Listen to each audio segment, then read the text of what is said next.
Hey guys, time for an update on the MattZilla U4 build. I started getting into doing the panels. I'm going to talk about that today, talk about the livery on the buggy so far, talk about my interior ideas, and it's pretty simple, but I'm going to give you some info right now.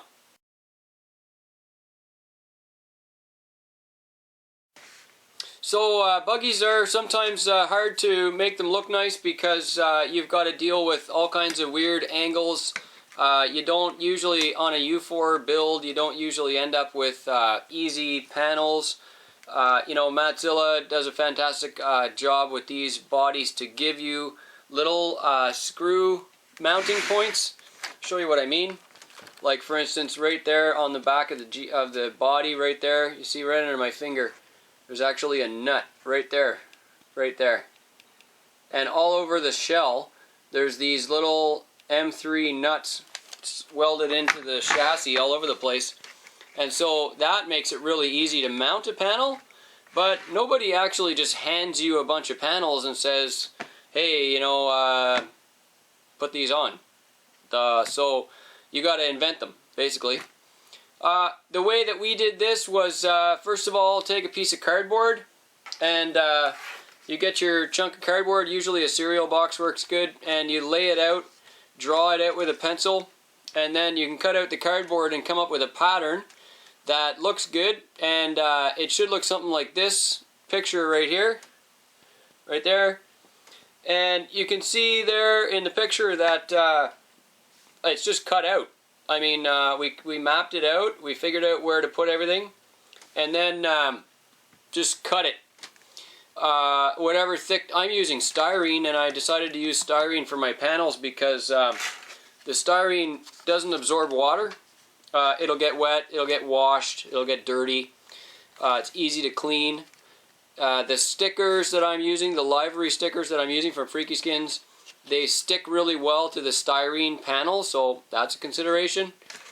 Styrene's easy to cut. You score it with a knife, and you can see here there's a overrun score mark on it right here.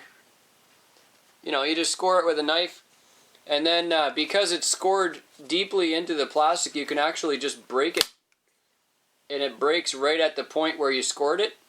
So wherever you happen to score it, you can create a nice clean line. It's very easy to use to break. This is, I think, 2mm thick styrene. I used the 2mm on the sides. I think I had a piece of 1/16 material I used for the roof and the hood. And I cut them out all the same way. Wasn't very hard. I'd draw it out, you know, you draw it out on the back of the thing, cut it out for the shocks. You can see the shock detail there where they cut out through the hood of the MattZilla. The Livery is a nice one-line sticker that goes all the way to the back. It works great. The way that I did the Livery is I actually used a Wraith skin. Freaky Skin sells these Wraith already pre-sized. So what I did is I took the Wraith skin, the side panel that I needed, I laid it over top of the Wraith sticker, which he sent, and you can see there was a little bit of a difference. Maybe you can see here where, or maybe not, where he has it pre-cut in a circle right here for the Wraith panel, and I needed more of a triangular sort of 90-degree corner to fit into my shell here at my wheel well. So it's a little different. But what happens is, the way that they do the prints from Freaky Skins is the graphics actually go right off of the actual sticker size. So in my case, where this was rounded on his cutout, I just cut it differently and it worked perfectly fine because that piece just fills in. So the piece of overrun graphics just fills right into the wheel well, so it doesn't matter, nobody sees it. On the roof, what I did on my roof was I used, I think this was actually the hood decal for a Wraith, because I bought the Wraith size skin. And you can see there's actually two lines in it right here. Two little lines, they're barely visible, but you can see them. and that's on the Wraith where the hood has a little hump in the hood. And so the decal is actually split, but I just put them together on a piece of flat panel. I mean, the roof on my U4 is perfectly flat, so that was easy. And then on the hood, the U4 hood is actually bigger than the roof, which is the opposite on a Wraith. A Wraith has a big long roof and a short hood. And so I used the roof decal that was meant for the Wraith, and I put it on my big hood. So, no problem. And this was a design that I worked out with Neil to get all this together. You can see the freakyskins.com there. Go there and get your decal kit right there. freakyskins.com. This is fantastic stuff. It sticks really well to the styrene panels that I used. I like the way it goes on. You can roll out the bubbles and it's great. I will give you a tip. When you're installing your panels, I've got all these little screws here all the way around that go into the factory welded nut holes. Now I want you to take a note here. I'll show you a couple that I did well, a couple that I did wrong. Okay? So if you look here, this one here, there's a bolt right there. And that looks really nice and tidy. Okay? And now I'm going to show you this one here on the top of the roof. Take a look at this one right here on the roof panel. See this one here? The material is actually kind of like stretched around on the screw head. And I'll tell you what I did wrong there. You kind of learn as you go, you know. So the ones that went really well, when I put the screw in, I had already poked the hole with a knife.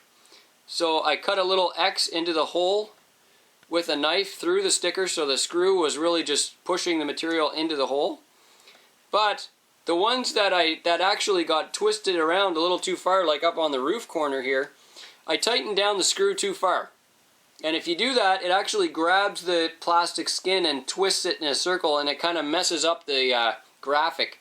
So the ones that are really clean, like on my hood here, these are really nice and clean. I put the screw in just enough so it touches the hood, and that's it. So you don't over tighten the screw because it just twists the plastic, and there's no need really. If you want to keep this panel on and not have it rattle off or something, which I don't think it will, but if it don't, put a little shoe goo on the threads, so that, not thread locker, you don't have to go that crazy, but put a little shoe goo on it or silicone or something on the screw threads, so that when you put them in, the screw can't come out on its own. There's no pressure on the panel, so you don't have to worry about it coming off or anything. And that'll keep your skin from having that twisted, you know, over-pressured look around the screw head, which was my mistake, I know.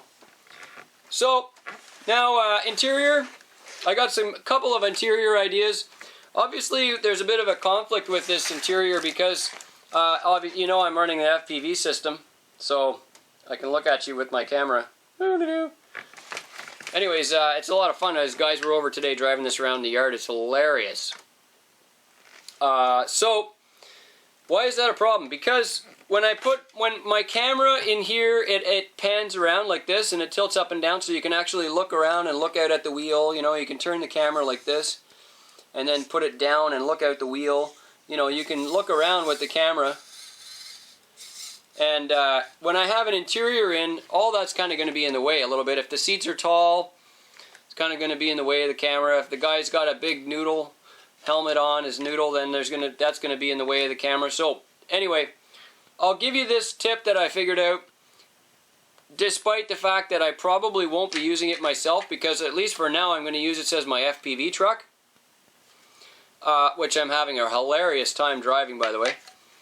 It goes almost anywhere, and the platform is so stable with the suspension the way it is. Even when you're going at full pin, it's just like nice and smooth. It's hilarious to see. This is an interior plate from a Twin Hammers. You can probably buy these on eBay for a few bucks because guys are doing some interior upgrades or making their own, or they don't want it anymore or whatever. But this is a simple little Vitera interior panel. The Twin Hammers has this stock in the kit. It comes with this little helmet dude on top. And this thing is actually almost the exact perfect size for a MattZilla chassis. I'll show you what I mean. Here's the two posts here that show up between the back of the seat and the front of the back of the dash. And you can see the twin hammers interior is basically the exact size from the back of the seat post all the way over here to the second angle post. Pretty much the exact same size. And then if you look on top, from the top down, the interior panel is basically the exact size in width between the side tubes. Okay, so what that means is that if you were to put a couple of little brackets right in here on the inside of your side panels, which I'll probably do someday, just solder on a couple of L brackets with the plastic solder onto the inside of your styrene panels. You can literally take this twin hammers interior plate and drop it right into the buggy, and it would sit right there. I mean, it's that easy. You could literally put a twin hammers interior in this buggy probably in 5 minutes, and it would look fantastic. So I think that's a pretty good tip. I'm going to probably do it myself when I'm done with the FPV system. And I mean, there's kind of what it would look like. You know, the dude is kind of the right size. He's, if I can stick him up far enough, he sits pretty much in the right position in the buggy. It's really, really easy to put a couple of little brackets in the bottom and make this fit. And, you know, I like it. And in my battery configuration, this works perfect because I told you guys I've already got the battery in here, and it straps with a single strap right into the front tube work across the buggy underneath the dash. So because that's already there, and I want to be able to slide it up and out, it comes out like this, that direction. I can put this interior in here at the back of the cabin, right here at the back corner. It will sit flush, and I can still pull my battery straight out. That's just a, like, I mean, it's a drop-in. Anyway, I think this is going to be the way I'm going to go. I'll put the twin hammers interior in it, and it should be really easy to set up. It will be in the way of my camera when I pan to the left a little bit. The guy's noodle will be on the way, but that's okay. I might be able to just sort of overlook that, so to speak. And I think that's how I'm going to do it. So that's my update with the panel. That's where I'm at with the MattZilla. It's getting all kinds of dust and dirt on it now because a whole bunch of guys, and myself included, are driving it all around the yard here at the shop, and it's really funny. And looking forward to doing a bunch more trucking with this. It's fun buggy to ride. With or without FPV, it rides fantastic. I'm climbing up a set of 2 4x4s stacked on top of each other, and I think I had the buggy pretty much at an angle like this on one back wheel on the ground, and the other one of them's up in the air, 2 on the 4x4, and it was just like hanging like this, and it just won't tip over. Like, it's really stable and lots of fun to drive. I encourage you guys to build one of these for yourselves. It's not that heavy, and the weight that there is all down low with the SSD aluminum axles and all that stuff, so it's a lot of fun. Good balanced rig. I'm really enjoying it, and I should be able to get a whole bunch of rock running videos with this really soon to show you the performance and capability. It's a pretty good setup. Just saying. I'll show you in a video soon. Thanks for watching, guys.